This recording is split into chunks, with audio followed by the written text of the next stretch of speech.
all the topic classification from the chapter Living World. Children, in the last video I have discussed about the nomenclature, identification and binomial nomenclature. And I told you all that it is not possible to identify or to give names to each and every individual living organism by the system of binomial nomenclature. And for that, we need to classify the organism. And that is the same topic that we are going to discuss today, that what is classification. Children, classification, it is the arrangement of organisms into groups and subgroups on the basis of their similarities and dissimilarities and placing them in the hierarchy that brings about their relationship. Or we can also define classification as a process of grouping organisms into categories on early, easily observable characters. Now children, what does this definition means? Let us understand with the help of examples. Suppose this definition is saying that process of grouping organisms into categories on early, easily observable characters. So what is classification? It is a process of grouping to make small groups of what? Of organisms. On which basis? On the basis of the characters which are very easily and very soon observed. If I take example of a fish, what first character comes in your mind? That fish survives in water. The second character it comes that the fish swims inside the water. Second, if I take example of a bird, what does it comes in your mind? What character does it comes? That birds remains in the sky and they fly with the help of their wings. If I take example of human being, do we fly? Do we swim? No. We have legs.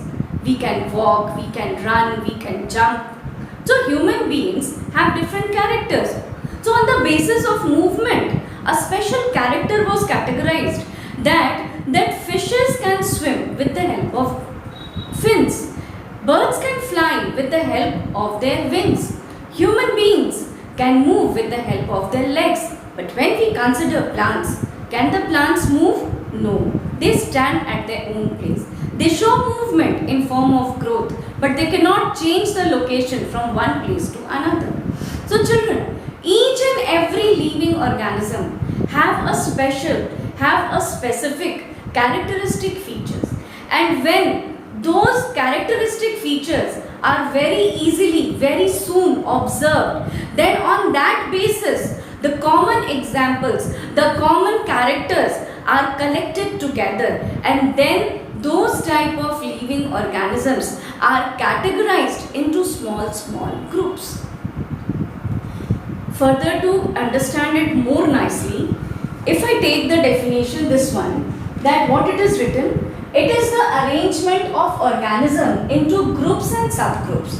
Into group, and then the groups will be divided into subgroups, small groups within them, on the basis of their similarities and dissimilarities.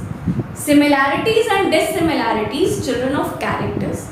We will be observing the similar characters together, and dissimilar characters we will keep it separately, and then their particular characters, according to the characters, the things will be arranged into groups and their subgroups, and then they will be arranged in the hierarchy according to the sequence wise they come.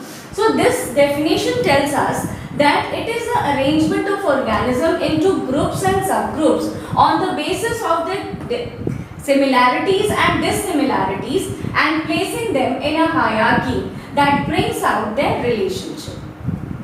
Children, now if I take an example of a house, and within a house we are having a kitchen, we have washroom, bedroom, drawing room, you might be having study room, different rooms are there. Now suppose in a house, we use day to day, there are many of the articles, there are many things which we use. We have almirah, we have gas, we have cylinders, we have books, we have your clothes, we have wardrobes. So different things are there inside a room, inside a house. Now children, if we dump all the things in a particular room, and if I ask you that go and bring a knife from that room, what will happen? You will be facing problem in searching a knife from a multiple numbers of articles. Now inside a room, you are having kitchen articles also, you are having your bedroom articles also, you have placed your study room articles also, everything has been dumped inside a room.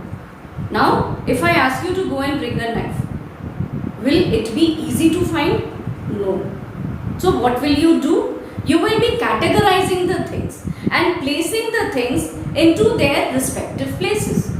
If I talk about knife, if I talk about vegetables, mixer juicer, fridge, micro oven, all these gas, cylinder, all such utensils, all such things you are going to place in a particular room, that is your kitchen. If I talk about soap, shampoo, brush, toothbrush, your toothpaste, bucket, where are you going to place all these things? You are going to place them in your washroom. If I talk about a study room, you are having multiple number of books and copies, pen is there, pencil is there, all such type of articles you are using for your study material. So, are you going to throw it out in a one room or you are going to place it in your bedroom? No, you will be placing it in your study room. So, immediately when I ask you that go and bring a pen, you will be going to your study room, on your study table you will be picking up the pen and bringing it. So, what was this? Why have you separated the things? You separated the things so that easily when it is needed, it is very easily accessible to you. You can easily get the things. So, what did you do? On the basis of similarities and dissimilarities, your study articles are different from the kitchen articles. So, all the study articles like book, copies, pen, pencil, eraser, scale, pencil box, all such things were similar articles. So, on the basis of similarities, you collected and kept it in one place. Then, if I talk about the kitchen articles, you collected fridge, micro oven, gas, cylinder and all, oven and all, and you collected and kept it in one place, that is in kitchen. So, these things were different from the study materials. So, you separated them. On which basis? On the basis of the characters similar and dissimilar. So, this is what that classification tells us. That classification is defining more suitably all the living organisms into different categories on the basis of their similarities and dissimilarities. And then children, when we differentiate the things, when we separate the things on the basis of similar and dissimilar things, then what we do? We arrange them into sequence wise. That is called as hierarchy. And on the basis of hierarchy, the study of classification, the study of taxonomy, the study of living world becomes very easy for us. So, just simply getting one organism and giving that organism a particular binomial name is not so easy. It becomes, and it is not possible even, it becomes very easy by the study of classification. So children, on which basis classification can be categorized? Classification can be categorized on the basis of characteristic features. And now we will discuss that what is characteristic features. Characteristic features are the characters or they are the quality belonging to a particular organism. Like birds. Birds can fly. It is a particular character of a bird. Fishes can swim. It is a particular character of a fish that how they are moving? They are moving with the processes like flying and your swimming. So there are different characters among the different type of living organisms. microbes, human beings, animals, plants, all of them have different characters. So classification is categorized. Classification is based on those characters, or we can say that the qualities, the features that are present among the different type of living organisms. When those characters are sorted out on the basis of similarities and dissimilarities, then the study of those organisms is called as classification system. Now let us children know that what is the need of classification. Let us now discuss children that why do we need to classify organisms. Till yet we have discussed about the definition of classification. Hope the definition is clear to you all. Now we will be discussing that what is the need of classification. Now it is not possible to study every organism. It is obvious. In our surrounding only, children, in our locality, there are large number of living organisms which you can see daily in your day-to-day life. Now, is it possible for you to go and catch each and every living organism? Go and catch each and every animal? Whether it is a squirrel, whether it is a snake, whether it is a dog, cat, mouse and anything? It is not possible for you to go and catch a single organism every day and then you are going to classify it. Then you are going to give a name to it. You are going to identify it. It is not possible for any living organism for us to do. So, your need of classification arises. Why? Because it is not possible for any living organism, for any human being to identify and to classify individual each and every living organism. So, study of one or two organisms of a group can give information about essential features of the groups. So, what we can do when we cannot go and catch hold of each and every organism, that what we will do? We are going to group those living organisms together. We are going to group all the dogs together. We are going to group all the types of cats together. If you see in your locality children, there are various types of dogs. It is not one. Street dogs are there, bulldogs are there, German Shepherd, Alsatian. There are various varieties and species of dogs are there. But they all are dogs. But is it possible to catch hold each and every breed of dogs individually and then we are going to classify it? No, it is not possible.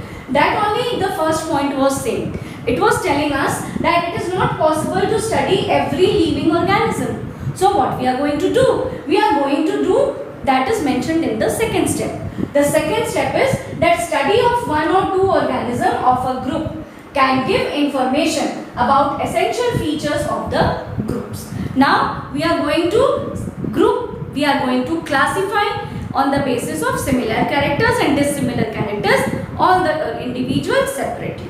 And then we are going to study a particular group.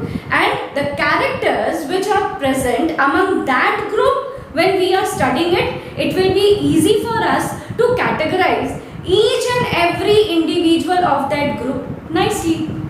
So this is what your second point is saying. That instead of studying individual animal, individual organism, we are going to study the features of the organism of a group of organisms. Now, there is no way to identify organism without proper system of classification. Children, in the study of taxonomy, there is no system meant which can identify or which can make possible the study of identification and classification of an individual organism. There is no such studies pattern meant. It is only and only the classification pattern by which we can categorize the organism on the similar and dissimilar characters on the basis of the features which are common among them, and then only the organisms present in our locality can be classified, can be studied. It is not possible for us, I am again repeating it, that it is not possible for us to study each and every individual organism separately. We are needed to study them in a group by knowing the common characters present in them. Now children, organisms of other localities can also be studied. Now till yet I was talking about the organisms which are found in my locality, in your locality. But now when I talk about the organisms which are found in the other localities, suppose I am talking about the plants and animal species which are found in Uttar Pradesh. Now if I talk about the types of animals and plants which are grown in Rajasthan. So is it possible for us to study about camel? What we have to do? We have to go to Rajasthan, we will be visiting Rajasthan, we will be studying each and every characters of camel over there. So is it possible children for us to visit in each and every locality? No. If I am talking about the plants and species which are grown in India, and now if I need to talk about the plants and animal species which are found in South Africa and America and all, is it possible for us to go and visit each and every place over there and then we are going to study? No, it is not possible. So why this classification system was meant? So what was the need of this classification system? This was the need, children, that sitting at one place, being at one place, getting all the collection of categories of features in a group, we can study everything, we can know everything about that organism being at one place only. So this is why your classification system was meant.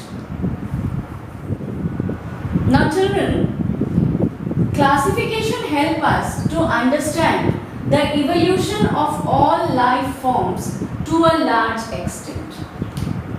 Now, how classification is helping us to understand evolution? Now, what is evolution? Evolution means how did the organisms, or from where the organisms have arrived, or from what is the origin of the organism. So for that we need to study classification system. Children, if I talk about the evolution of human being, how do we know that the present, what is the difference between the human being of today and the human being which was evolved at that time? How our ancestors would be looking like, or what were the characters which was present among our ancestors? How would we know that? So we would be knowing that with the study of classification. So classification is also helping us to know the evolution of any of the living organisms. Now how, children? Now characters of present human being will be compared with the characters of the human being which was present 1 decade back.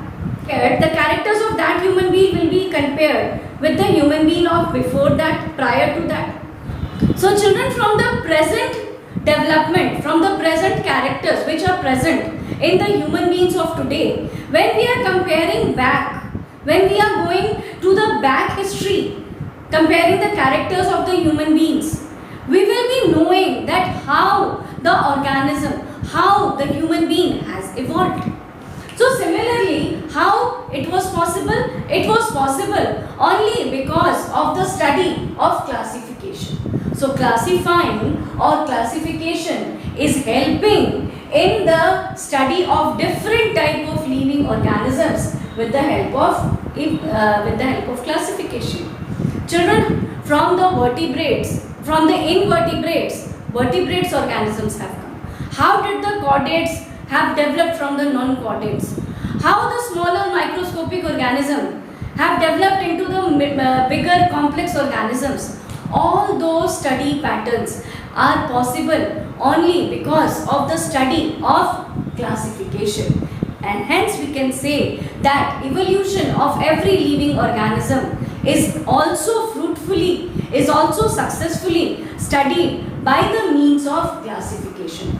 So in this way we can say that your classification is the basic need for the study of the evolution of different life forms present on the earth. Now I have told you before also that scientific naming organism is based on classification. So when classification system is done very nicely, when we can categorize the living organism very nicely on the basis of similar characters and dissimilar characters, then identification will be possible, and on the basis of identification we can give an individual name to the living organism. Hope children you have understood that what is the need to classify the different type of living organism present on the earth. Now let us children discuss a new topic, that what is the basis of classification. Now till yet we were discussing that what was the need of classification, and now we will be discussing that what is the base of classification. Only one base is there children. And what is the base? The base is the similar characters and dissimilar characters.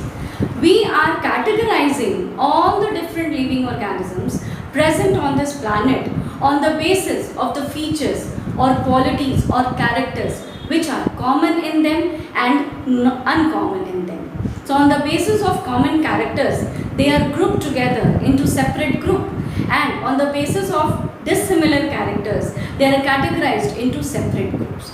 So on the basis of classification is the similarities and dissimilarities of the characters. If I take example, if you move to a library, if suppose you are in the school and you need a physics book. Now you visit your library, and when you visit the library you see that there are many shelves kept, and on every shelf haphazardly, randomly, any of the subject books are arranged. In all the shelves children you will be finding out physics book, chemistry, biology, English, Hindi, all randomly they are arranged. They are not arranged in a proper sequence manner. And now you need a physics book. And physics of what? Of which class? Physics of 11th standard. And the book is randomly arranged children on the shelf, and though that also it is not arranged class wise. Suppose class 6 book, 7 book, 8 books, physics and 8th and 9th, 10th, all randomly everything has been arranged in the shelf. Will it be possible for you to go and find out the physics book from the shelf of standard 11th very easily? No. You will be facing problem because the shelves are arranged randomly, and that also it is not arranged class wise. It would be possible if it would be arranged class wise. If standard 11th English, Hindi and all were arranged in one shelf, then also it was possible for you, just you would be going to the 11th standard shelf and would be taking out the physics book. But that also not there. So you will be facing problem. So what is classification system? What is the basis of classification system in the library? How the librarian is going to arrange the books? What he will do? He will collect all the physics books of class 11th of different writers together. The subject is physics, the standard is same 11th, writers are different. Now what he will do? He will arrange that shelf with the physics book of standard 11th of different writers. Now easily when you go to the shelf, easily the book you need of different writers, whoever you need, you will be taking it out. So chemistry books will be arranged in a same manner. Bio books will be arranged in the same manner. English of different writers of same standard will be arranged in same manner. So you are not going to face problem. So what did the librarian do here? Librarian sorted out the books class wise of the different subjects, of the similar subjects, and they arranged them on the shelf wise. So it was possible for you to get it. So that was done on the basis of similar characters and dissimilar characters. All the physics books was arranged on one shelf. All the chemistry books was arranged on one shelf. All the biology book was arranged on one shelf. So on the basis of similarities and dissimilarities, physics book is different from chemistry. Chemistry is different from biology. So the books are arranged on the basis of similarities and dissimilarities into different shelves. So the classification system would become easy for you to understand. so that it would be easy for you to get the needed books. If I take another example of a human being, do you and your friend look similar to each other? No, you don't look similar to each other. But though some of the characters are common in you and your friend. And what are those common characters? Those common characters are that you are also having 2 hands, 2 legs, 10 fingers, 2 eyes, 2 ears, 1 nose. So these are the common characters, common observable characters which you and your friend is having. So this is a common feature. So on the basis of similar characters, you and your friend has been kept in the group of human beings. But there are many differences also which are present among you and your friend. You and your friend doesn't look same. It may be that you are fair in complexion, your friend is whitish in complexion. It may be that your eyes are bluish, your friend's eyes are blackish. It may be that your hair is a little brownish and your friend's hairs are blackish. So there are variations. There are different type of characters. Some of the characters, hope children now you can understand that every living organism, every living individual, though they are belonging to the same species, they have some of the characters in common and some of the characters in different. So 2 human beings, you and your friend, are common. Why? Because you are sharing same characters by having 2 hands, 2 legs, 2 eyes, 2 ears. But differences are there in your faces, in your complexion, in your hair color, eye color. So there the differences are there, which makes the 2 friends different from each other. So this was what? This was the basis of classifying. Basis of classifying on which basis? On basis of similar characters and dissimilar characters. Hope children, now the whole topic that what does classification wants to tell us and how the classification makes the study of taxonomy, of study of different living organisms makes easy. Hope you have understood. So this was all about the classification and classification system, and in the next video we will be moving ahead with the taxonomy part, that what is taxa, taxon and all such types of terms. Thank you.